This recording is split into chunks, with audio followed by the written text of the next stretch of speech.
बातमीचा अर्थ आहे भरोसा आणि तुमच्या भरोसा आहे आमची जिम्मेदारी।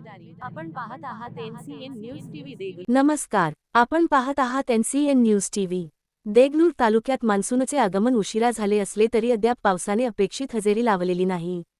त्यामुळे खरीप हंगामातील पेरणीसाठी शेतकऱ्यांनी घाई करू नये असा महत्त्वपूर्ण सल्ला कृषी विभागाने दिला आहे। याबाबतची सविस्तर माहिती पाहूया। देगलूर शहर आणि परिसरात मान्सूनपूर्व पाऊस झाल्यानंतर आता मान्सून पावसाने दडी मारल्याचे चित्र पाहायला मिळत आहे। हवामान विभागाने पावसाचा कालावधी अनिश्चित राहण्याची शक्यता व्यक्त केली आहे। याच पार्श्वभूमीवर कृषी अधिकारी गुण नियंत्रक एम.जी. सोनकांबळे यांनी शेतकऱ्यांना पेरणीबाबत सावधगिरी बाळगण्याचे आवाहन केले आहे। त्यांच्या म्हणण्यानुसार सुरुवातीचा पाऊस पडताच पेरणी करण्याऐवजी मान्सून स्थिर झाल्यानंतरच पेरणी करावी, अन्यथा पावसामध्ये खंड पडल्यास दुबार पेरणीची वेळ येऊ शकते आणि शेतकऱ्यांचे आर्थिक नुकसान होण्याची शक्यता वाढते। हवामान खात्याच्या अंदाजानुसार यंदा सरासरीच्या सुमारे 88% पाऊस अपेक्षित आहे। त्यामुळे शेतकऱ्यांनी हवामानाच्या अंदाजावर नियमित लक्ष ठेवूनच शेतीची कामे करावीत, असे आवाहन करण्यात आले आहे। शेतकऱ्यांसाठी महत्त्वाच्या सूचना: मान्सून स्थिर झाल्यानंतरच पेरणी करावी, शिफारशीनुसार दर्जेदार बियाणांचा वापर करावा, कमी कालावधीत तयार होणाऱ्या वाणांची निवड करावी, पहिल्या पावसानंतर तातडीने पेरणी करण्याची घाई टाळावी, हवामान विभागाच्या अंदाजावर नियमित लक्ष ठेवावे, शेतीची मशागत पूर्ण करून योग्य वेळी पेरणी करावी। पुढील माहिती: कृषी विभागाच्या माहितीनुसार सुरुवातीच्या पावसानंतर काही दिवस पावसात खंड पडण्याची शक्यता आहे। त्यामुळे घाईघाईने पेरणी करणाऱ्या शेतकऱ्यांना त्याचा फटका बसू शकतो। गतवर्षी देगलूर तालुक्यात सरासरीपेक्षा अधिक पाऊस झाल्याने नद्या, नाले, तलाव आणि जलाशय तुडुंब भरले होते। त्याचा फायदा रब्बी हंगामातील पिकांनाही झाला होता। मात्र यावर्षी कडक उन्हाळ्यामुळे अनेक भागांत पाणीटंचाईची स्थिती निर्माण झाली आहे। त्यामुळे शेतकऱ्यांनी संयम बाळगून योग्य वेळेची वाट पाहावी आणि कृषी विभागाच्या सूचनांनुसारच पेरणीचे नियोजन करावे, असे आवाहन करण्यात आले आहे। ही होती देगलूर तालुक्यातील शेतकऱ्यांसाठी महत्त्वाची बातमी। अशाच ताज्या आणि विश्वासार्ह बातम्यांसाठी एनसीएन न्यूज टीव्हीला लाईक, शेअर आणि सबस्क्राईब करायला विसरू नका। धन्यवाद। NCN news TV.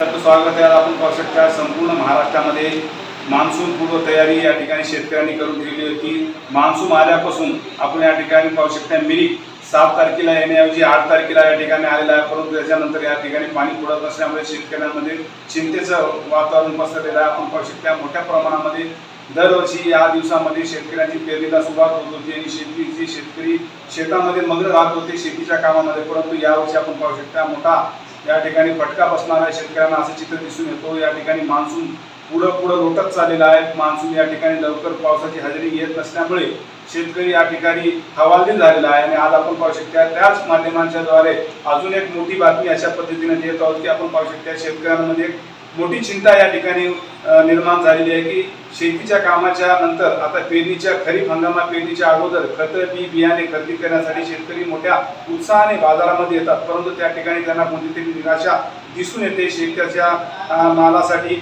या ठिकाणी खतं बियाणे खरेदी करत असताना बोगस बियाणे त्यांच्या हाती लागतात, तर कुठं या ठिकाणी चढ्या दराने त्यांना खतं बियाणे भेटत असतात, परंतु तसं कोणत्याही पद्धतीचे त्यांना या ठिकाणी दुखापत किंवा अडचणी येऊ नये त्याच्यासाठी कृषी तालुका अधिकारी सोनकांबळे साहेब तत्पर आहेत आणि ते संपूर्ण चौकशी प्रत्येक फर्टिलायझर जर असेल खतं बियाण्याचे दुकाने असतील त्यांच्यावर करडी नजर आहे। शेतकऱ्यांना कोणताही या ठिकाणी धोका होऊ नये, शेतकरी समाधानकारक राहावा, त्यांना बोगस बियाणे मिळू नये, त्यांना चढ्या दराने कोणतेही खतं बियाणे मिळू नये त्याच्यासाठी त्यांचं पथक ते स्वतः तत्पर राहून प्रत्येक दुकानाची चौकशी करत प्रत्येक शेतकऱ्यांना समाधान करण्याचं कार्य त्यांनी या ठिकाणी देगलूर कृषी अधिकारी म्हणून आपल्या पदावर रुजू झाल्यापासून करत आहेत। अनेक दुकानदारांवर त्यांनी कठोर कारवाया सुद्धा केल्या शेतकऱ्यांच्यासाठी।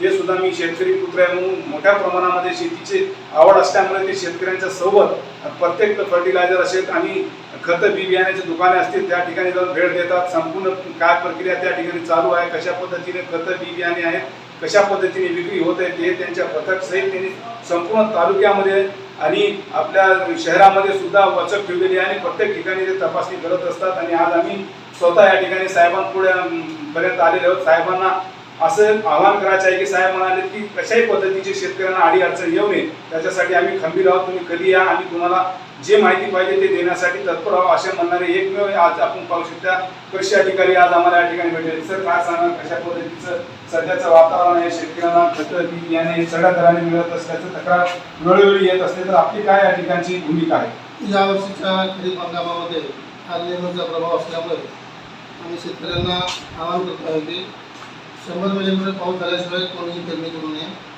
पेरणी करण्यापूर्वी बियाण्याची उगवण शक्ती आपण घरच्या घरी तपासून घ्यावी. बियाण्याची बीज प्रक्रिया करावी. 100 मिलीमीटर पाऊस झाल्यानंतर आपल्याला पेरणी करायची आहे. पेरणीची घाई करू नका. यावर्षी पावसाचा खंड वर पडण्याची शक्यता आहे. त्यामुळे आम्ही शेतकरी बांधवांना आवाहन करत आहोत की रुंद सरी काढून बेडवर लागवड करायची आपण तयारी करून घ्या. ते खंड जेव्हा पडणार आहे त्यावेळेस ते पीक आपल्याला मिळून जाणार आहे. त्यामुळे शेतकऱ्यांनी DBFवर लागवड करावी, बेड तयार करून लागवड करावी, उतारा लावून पेरणी करावी. त्याचप्रमाणे बाजारामध्ये खतांची कोणतीही कमतरता नाही. सर्व प्रकारची खतं बाजारामध्ये उपलब्ध आहेत. DAPला पर्यायी खतं आपल्याकडे उपलब्ध आहेत. DAPची मागणी करण्यापेक्षा शेतकऱ्यांनी 20-0-13 सिंगल सुपर फॉस्फेट, त्यासोबतच TSP ट्रिपल सुपर फॉस्फेट यासारखे अत्यंत चांगली खतं बाजारामध्ये उपलब्ध आहेत. त्यामुळे DAPची जास्तीची मागणी न करता या सर्व पर्यायी खतांचा वापर करावा. काही शेतकऱ्यांचा असा आरोप आहे की संपूर्ण जे दुकान आहेत खतं बी बियाणाची एक सकट त्यांनी विक्री करत नाही. पुण्या ठिकाणी 1500, कोणा ठिकाणी 1700, कोणा ठिकाणी 20-2000 अशा पद्धतीने खताचा भाव बी बियाणाचे वेगवेगळे भाव लावण्यात येतात. त्याबद्दल आपली काय? आम्ही तालुक्यातल्या सर्व खत विक्री करणाऱ्या केंद्रांना भेटी दिलेल्या आहेत. त्यांच्या गोदामांची तपासणी केलेली आहे. कोणत्याही प्रकारे चुकीची बोगस खतं कोणत्याही गोदामामध्ये आम्हाला आढळलेली नाही. ज्यावेळेस आम्हाला कोणी जर सांगेल की बाबा या ठिकाणी खताची बोगस विक्री होत आहे किंवा जास्त दराने खताची विक्री होत आहे तर आम्ही त्या ठिकाणी निश्चितच त्या दुकानदारावर कारवाई करणार आणि शेतकऱ्यांची फसवणूक होणार नाही या दृष्टीने आम्ही सातत्याने प्रयत्न करीत आहोत. आम्ही यापूर्वी जवळपास 7 दुकानावरती कारवाई केलेली आहे.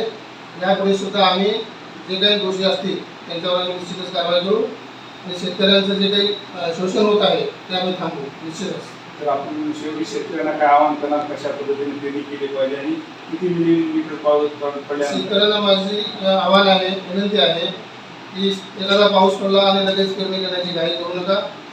शासन जेव्हा तुम्हाला आव्हान करेल त्यावेळेसच तुम्हाला पेरणी करायची आहे. जवळपास 80 ते 100 मिलीमीटर पाऊस झाल्याशिवाय आपल्याला पेरणी करायची नाही एवढं मात्र शेतकऱ्यांनी ठरवावं. एवढी मी शेतकऱ्यांनी नेहमी करतो.